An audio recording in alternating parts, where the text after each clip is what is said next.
and welcome to this session today where we're going to talk about how do we modify a master CV for the EJD. I am Arun Singhal, your coach and mentor for with an experience of 40 years in developing people. So, what are we going to do today?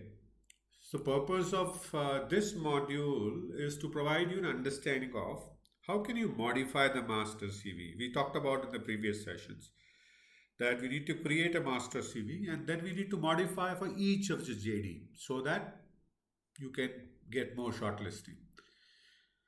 At the end of this module, you will understand first the importance of modifying a master CV. Second, we will also look at what is the current process.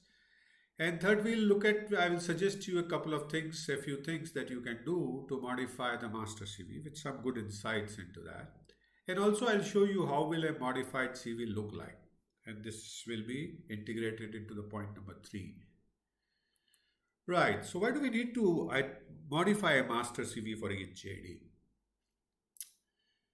We need to modify the CV for each JD so the CV that you sent out meets the two things especially essential and measurable job requirements that are defined in the job description, and those they should be able to find in your CV to shortlist you.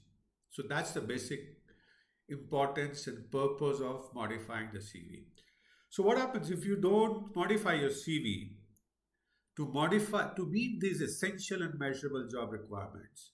Your CV will not get shortlisted because if it will not have those keywords relating to essential and more measurable job requirements that the recruiter is looking for. And since each position, each job that comes, even from the same company, has some differing job requirements in a sense or in letter. In a sense means they're looking for relationship manager, but it could be worded differently. Relationship manager, sales manager, account manager. You need to modify your CV for each JD, each in capitals. Now we see more and more softwares like ATS taking over this process of shortlisting CVs, and this becomes even more important because there will be less and less judgment.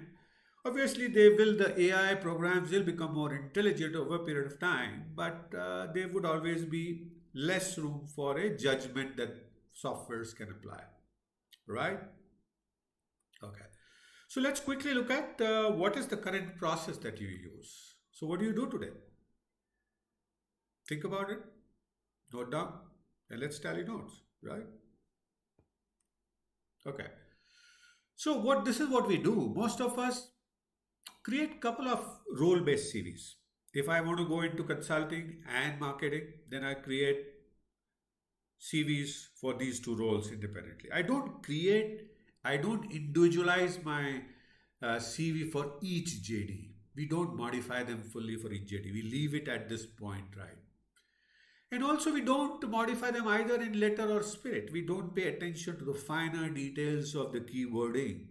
The keywords match that must happen between what the recruiter is going to look for through his or her essential and measurable job requirements and what do you have in your CV. Consequently, what has happened? So your CV doesn't have the right keywords related to those essential and measurable job requirements.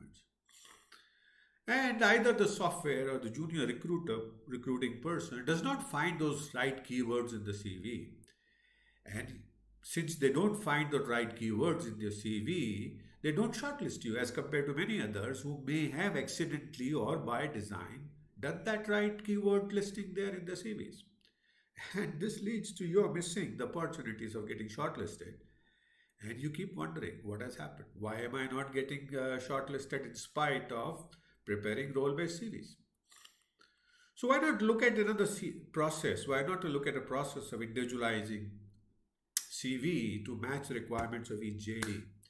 That will ensure that your CV has the right keywords related to essential and job requirements, measurable job requirements that the recruiting person will use to shortlist your CV. And it should have right keywords in both letter and spirit. If the person is looking for account manager and you write relationship manager, you are still leaving a chance for rejection. This will even ensure that the software like ATS find what they're looking for, and you are not leaving. There's a Murphy's law. If you can leave anything to go wrong, it will go wrong. So don't leave anything for to go wrong in your individualized CV. How do you modify the master CV? How do you create individualized CV for each JD? First, read the JD carefully. And in that, you need to identify what are the essential and measurable requirements about education, experience, age, languages known, etc. etc. And that would involve carefully going through the JD. Apply and modify the master CV only if you meet this essential requirement. No, there's no point spending your time in individualizing your CV if you don't have these essential requirements. Because we looked at in one of the earlier lectures that if you don't have it, there's a significant chance that you will not get selected. Your CV will not get shortlisted. Identify other desirable requirements in the JD. So draw two columns as I will show you later on. Essential and measurable requirements that are must, and there are what is the wants or desirables, good to have. Classify them into that, and this is what I'm going to show here. So if you look at in your screen, I'm showing you a CV, a JD of a placement officer.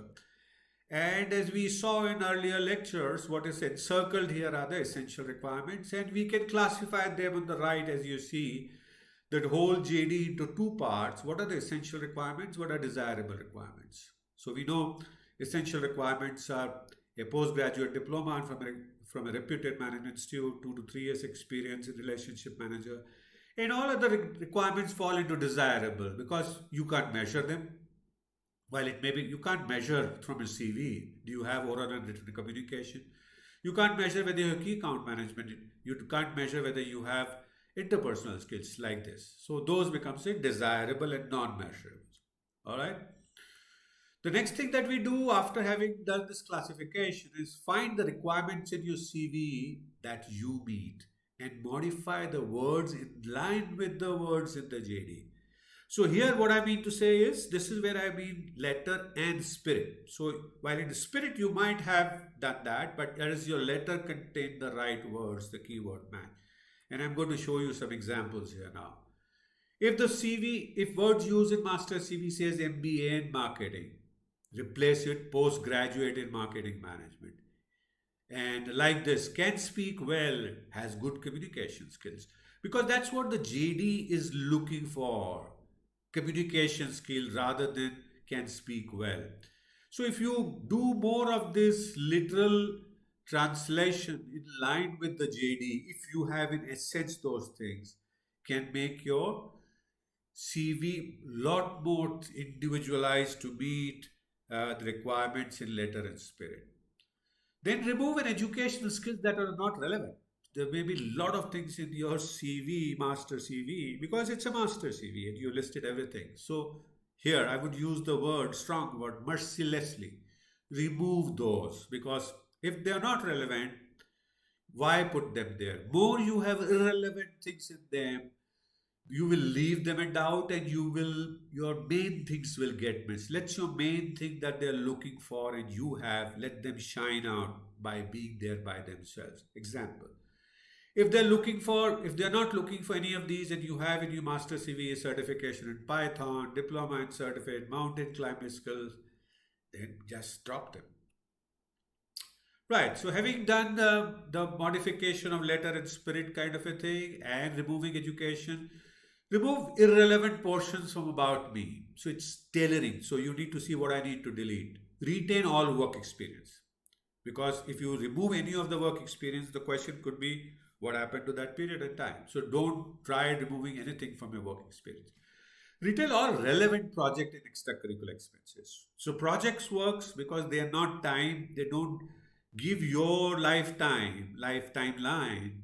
So you can remove those things that are not relevant. Retain that's are relevant to them. Remove projects and extracurricular that are not relevant. We talked about that. After all the modifications that you do, print it and see how does it look. Does it look appetizing enough? make any final changes you feel needs to be done, because you need to feel good about it and save as a CV for the company. I'm going to small details, but it can happen many times that if you don't save by the name of the company, you might be sending wrong CV. So avoid all such errors. Save as a CV for, let's say, abccompany.com, right?